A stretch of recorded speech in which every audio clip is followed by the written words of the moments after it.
اعوذ باللہ من الشیطان الرجیم، بسم اللہ الرحمن الرحیم۔ قیاس،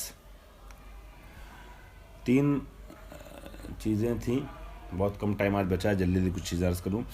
تین چیزیں بتائی جا رہی تھیں، استدلال کے طریقے یا تمثیل ہے، جزئی سے جزئی تک پہنچنا، یا استقراء ہے، جزئی سے کلی تک پہنچنا، اور یا قیاس ہے، کلی سے جزئی تک پہنچنا۔ فرما رہے ہیں کہ قیاس میں کیا ہے کہ جس میں سیر کلی بے جزئی انجام پاتی ہے، یعنی پہلے محمول کو کسی موضوع کے لیے ثابت کرتے ہیں۔ نخستین محمولی برائے یک موضوع کلی ثابت می شود۔ ایک محمول جو ہے وہ موضوع کلی کے لیے ثابت ہوتا ہے۔ وہ آنگاہ موضوع اور محمول کیا ہے وہ منطق میں آگے تفصیل بتائی جائے گی، میں اشارہ کر دوں۔ موضوع اور محمول میں یہ ہوتا ہے کہ کسی ایک چیز کو کسی دوسری چیز کے لیے ثابت کرتے ہیں، تو جس چیز کے لیے ثابت کیا جا رہا ہے اسے کہتے ہیں موضوع، اور جس چیز کو ثابت کیا جا رہا ہے اسے کہتے ہیں محمول۔ مثال کے طور پہ آپ نے کہا زید عالم ہے، ٹھیک ہے، عالم متغیر ہے، تو زید ہوا موضوع، عالم ہوا متغیر، چونکہ زید اور عالم کے لیے بات کہی جا رہی ہے، اور متغیر اور عالم ہے یہ دونوں ہو گئے محمول۔ علم کو اور تغیر کو زید کے لیے اور عالم کے لیے ثابت کیا جا رہا ہے، تو زید عالم میں زید ہوا موضوع، اور اس علم کو حمل کیا جا رہا ہے زید کے اوپر، لہذا ہو جائے گا عالم محمول۔ بات واضح ہو گئی؟ تو کلی بات کہتے ہیں، یہاں پر کیا کریں قیاس میں کہ سیر از کلی بے جزئی، کلی سے جزئی تک پہنچتے ہیں ہم۔ پہلے کیا کرتے ہیں، کسی محمول کو موضوع کے لیے ثابت کرتے ہیں، ٹھیک ہے، وہ آنگاہ براساس آن حکم جزیات آن معلوم شبد، یہ معلوم میں گردد۔ جب ایک موضوع کے لیے محمول ثابت ہو جاتا ہے تو پھر اس کے بعد اسی کے اعتبار سے جزیات بھی اس کے سمجھ میں آنے لگتے ہیں، ثابت ہونے لگتے ہیں۔ میں مثال پہلے دے چکا ہوں، ابھی آگے مثال آئے گی۔ چنین سیر فکری در منطق قیاس نامد مشود۔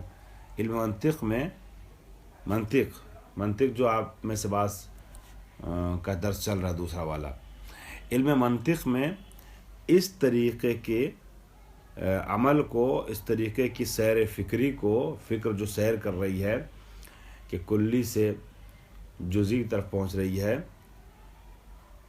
اس کو علم منطق میں قیاس کہتے ہیں۔ وہ بشرائط خاص خود مفید یقین است، اور قیاس جو ہے وہ مفید یقین ہوتا ہے، البتہ اس کے کچھ خاص شرطیں ہیں، اس شرطوں کی رعایت کی جائے تب۔ اگر قیاس کی جو خاص شرطیں ہیں ان شرطوں کی رعایت کے ساتھ قیاس انجام دے رہا ہے، میں آپ سے پہلے بھی اشارہ کر چکا ہوں، پھر کہہ رہا ہوں، یہ قیاس وہ ابو حنیفہ والا قیاس نہیں ہے، یہ قیاس استدلال منطقی، جہاں پر گیس نہیں کیا جاتا ایک کو دوسرے سے ملا کر کے، یہاں استحسان نہیں ہوتا ہے، یہاں پر یقینی نتیجہ سامنے آتا ہے، احتمالات اور ظنیات نہیں۔ تو اسی لیے فرما رہے ہیں کہ قیاس جو صحیح طریقہ ہے، جس کو بھی آگے بتائیں گے، یہ قیاس اگر صحیح طریقے سے انجام پائے اپنی ساری شرطوں کے ساتھ تو مفید یقین ہوتا ہے۔ اور پھر فرماتے ہیں کہ قیاس کے بارے میں بعض لوگوں کی طرف سے اعتراضات بھی واقع ہوئے ہیں، وارد ہوئے ہیں، مگر ان اعتراضات کو یہاں پیش کرنے کا وحل نہیں ہے، اس لیے پیش نہیں کر رہے ہیں۔ فرماتے ہیں صفحہ نمبر 59 کے شروع میں، برا یقین بے قرائی قیاس و مفید بودنان کافی است تعاملی در مسائل ریاضیات داشته باشیم۔ ریاضیات کا تو آپ کو پتہ ہے کہ جو ریاضیات کے جو نتیجے فارمولے ہوتے ہیں، اس کے بعد اس کا نتیجہ جو ہوتا ہے وہ یقینی ہوتا ہے، اور ریاضیات کا فارمولہ اپنانے کے بعد جو یقینی نتیجہ حاصل کیا جا رہا ہے یہ عقل سے حاصل کیا جاتا ہے. ٹھیک ہے. فرماتے ہیں کہ اگر آپ کو اس بات کا یقین حاصل کرنا ہے کہ قیاس جو ہے وہ مفید ہے، کارآمد ہے، ٹھیک، اور یقینی نتیجہ بھی دیتا ہے، تو اس کے لیے صرف ریاضیات کے مسائل میں آپ غور کر لیں تو کافی ہے. سمجھ میں آ جائے گا کہ فلسفہ کس قدر مفید ہے اور کس قدر کارائی رکھتا ہے. کارائی یعنی اس کا عمل وہ ہے، کیا نام ہے، فائدہ ہم کو حاصل ہوتا ہے، کس قدر کارآمد ہے. کارائی مطلب کارآمد ہے فلسفہ. کیونکہ زیرا روش ریاضیات روش قیاسی ہے. چونکہ جو ریاضیات کا روش ہے وہ قیاسی روش ہے. ریاضیات کی جو روش ہے وہ کون سی روش ہے؟ قیاسی روش ہے. وہ اگر فرماتے ہیں فلسفہ فائدہ مند ہے. سوال آپ کی طرف سے آیا کیا فائدہ مند ہے؟ اگر ریاضیات کے مسائل پہ غور کر لیا جائے، ٹھیک ہے، کہ کس طریقے سے نہیں سوری میں پھر سے جملہ پورا پڑھ رہا ہوں. برا یقین بے کارائی قیاس کی بات ہو رہی ہے. فلسفے میں قیاس اہم ترین استدلال مانا جاتا ہے اور فلسفے میں قیاس سے ہی استفادہ کیا جاتا ہے. اس کو سمجھانے کے لیے یہ علم ریاضیات کا نام لے رہے ہیں. اور قیاس کے جس کا فلسفے میں جس سے استفادہ کیا جاتا ہے اس کے بارے میں فرما رہے ہیں کہ قیاس کی کارائی یعنی قیاس کے کارآمد ہونے کو اگر آپ کو سمجھنا ہے کہ کتنا مفید ہے، کتنا کارآمد ہے، تو صرف اور صرف ریاضیات کے مسائل پہ غور کر لیجئے تو سمجھ میں آ جائے گا. ٹھیک ہے. ریاضیات کے مسائل پہ غور کر لیجئے تو سمجھ میں آ جائے گا کہ فلسفہ کس قدر کارآمد ہے. فلسفہ، میں بار بار فلسفہ کہہ دیتا ہوں، قیاس کس قدر کارآمد ہے. کیوں؟ اس لیے کہ جو ریاضیات کی روش ہے وہ قیاسی روش ہے. اس کا جو طریقہ ہے، جو ریاضیات میں جو نتیجہ نکالتے ہیں، جو استدلال کرتے ہیں، وہ کون سے طریقے سے استدلال کرتے ہیں؟ قیاس کے طریقے سے، قیاس سے استدلال کرتے ہیں. وہ اگر ان روش مفید نبود، اگر قیاس والی روش، یہ ان کا جواب دے رہے ہیں کہ جنہوں نے بعض لوگوں نے قیاس کے خلاف جو ہے وہ زبان کھولنا چاہا ہے اور قیاس کے بارے میں اشکال وارد کیا ہے. پچھلے صفحے بتایا ہے، راسل وغیرہ کا نام لیا ہے، راسل اور جان اسٹورٹ وغیرہ کا، کہ قیاس مفید نہیں ہے، قیاس جو ہے وہ صحیح نہیں ہے. ٹھیک ہے. تو ان کے خلاف ان کی بات کو کاٹنے کے لیے کہہ رہے ہیں. اگر سمجھنا ہے کہ قیاس مفید ہے کہ نہیں ہے اور کارائی رکھتا ہے کہ نہیں رکھتا ہے، کتنا کارآمد ہے کہ نہیں ہے، تو اس کو سمجھنے کے لیے ریاضیات کے مسائل پہ غور کیا جائے. ریاضیات جو ہے وہ روش قیاسی سے استفادہ کرتا ہے. ریاضیات میں روش قیاسی استفادہ کیا جاتا ہے. اور اگر یہ روش یعنی قیاس والی روش مفید نہ ہوتی تو کوئی بھی مسئلہ ریاضی قواعد ریاضیات کی بنیاد پر قابل حل نہ تھا. جو ریاضیات کے قواعد وضع کیے گئے ہیں ان قواعد سے استفادہ کر کے علم ریاضی کے مسائل کو حل کیا جاتا ہے. مگر مسائل کو حل کرنے کے لیے روش کا کون سے استفادہ کیا جاتا ہے، استعمال کیا جاتا ہے؟ کون سے روش کا؟ روش بتائیے جلدی سے. روش احسن، روش قیاسی. تو کیونکہ ریاضیات کے مسائل کو حل کیا جاتا ہے قیاسی روش سے، تو آپ اس علم ریاضیات کے نتیجوں کو جو قیاسی روش سے حاصل ہو رہے ہیں دیکھنے کے بعد یقین پیدا کر سکتے ہیں کہ قیاس کہ جس کا فلسفے میں استعمال ہے وہ کس حد تک مفید ہے. ٹھیک ہے. اس کے بعد فرماتے ہیں کہ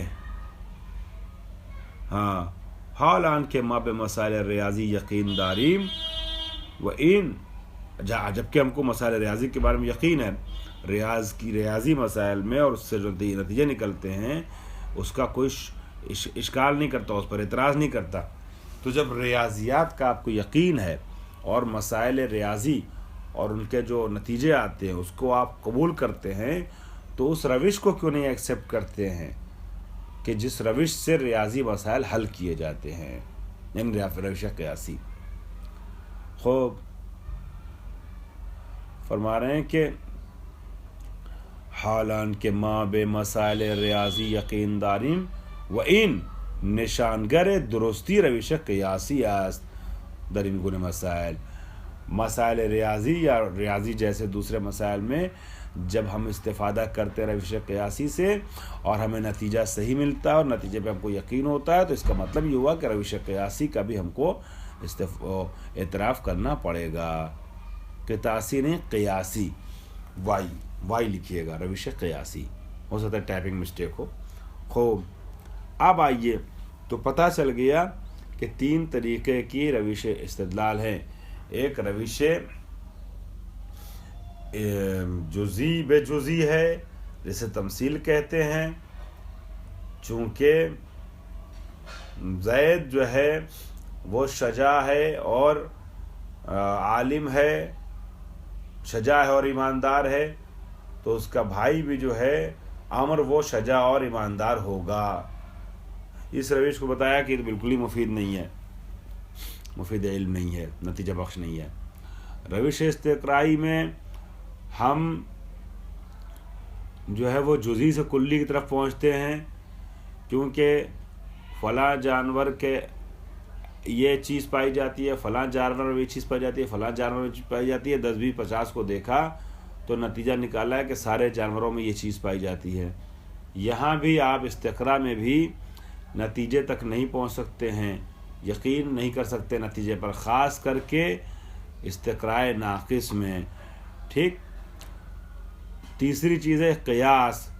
قیاس میں کلی سے جزئی کی طرف پہنچا جاتا ہے۔ جب کسی کلی چیز کے بارے میں ایک حکم لگایا جا سکتا ہے اور وہ حکم صحیح ہے، تو جو اس کے مصادیق ہیں، اس کے جزیات ہیں، اس پر بھی اس حکم کا لگانا صحیح ہے۔ اگر ہم نے کہا کہ کلو متغیر حادث، ہر بدلنے والی چیز حادث ہوتی ہے، کل ہے، تو ان متغیرات کا ایک جز ہے عالم، تو ہم یہ حکم عالم پہ بھی لگا سکتے ہیں، فالعالم حادثون۔ ٹھیک ہے۔ اب آئیے قلم رو روش تعقلی و روش تجربی۔ آپ نے پہلے پڑھ لیا ہے کہ 2 طریقے کی روش ہے، صفحہ نمبر 56 پہ آپ نے پڑھا، روش جو ہے استدلال کی، کسی چیز کے پر نتیجہ حاصل کرنے کی، دلیل قائم کرنے کی 2 روش ہے، یا روش تجربی ہے یا روش تعقلی یا روش عقلی ہے، روش تجربی یا روش عقلی۔ تو اب 2 روش ہے جس سے ہم نتیجہ نکال سکتے ہیں، کسی چیز کا تحقیق کر سکتے ہیں۔ تو کس روش سے کہاں استفادہ کریں؟ روش کا کچھ قلم رو ہے۔ درس کا وقت ختم ہونے والا ہے، 2 منٹ میں ختم ہو جائے گا، بات میری اگر ادھوری رہے گی تو شاید کل مکمل کروں۔ قلم رو، اچھا اس بات کو یہیں پہ روک دوں پہلے 1 منٹ کے لیے، درس تو کل مکمل کر دوں گا، میں یہ بات نہ بھول جاؤں۔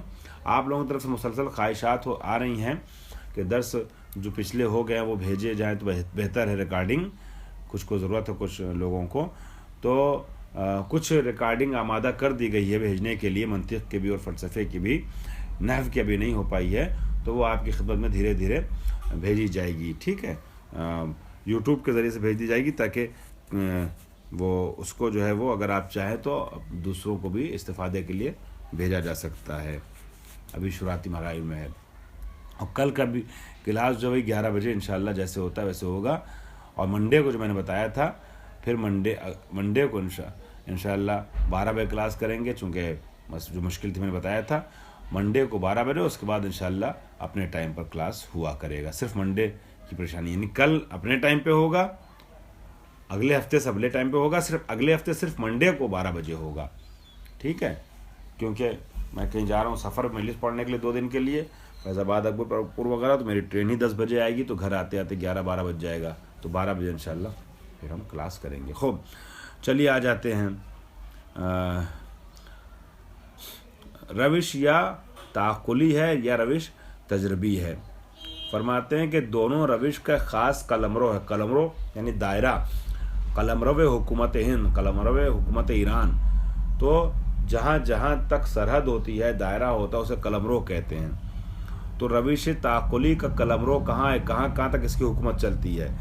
اور روش تجربی کہتے ہیں کہ تعقلی یا عقلی کا بھی ایک دائرہ ہے، وہ اس سے باہر نہیں نکلتا ہے، اور روش تجربی کا بھی ایک دائرہ ہے، وہ اس سے باہر نہیں نکلتا ہے. نہ یہ عقلی استدلال کی بھی ایک سرحد ہے، جہاں عقلی استدلال ہونا چاہیے وہاں عقلی استدلال کیا جائے گا، جہاں تجربی ہونا چاہیے وہاں تجربی کیا جائے گا.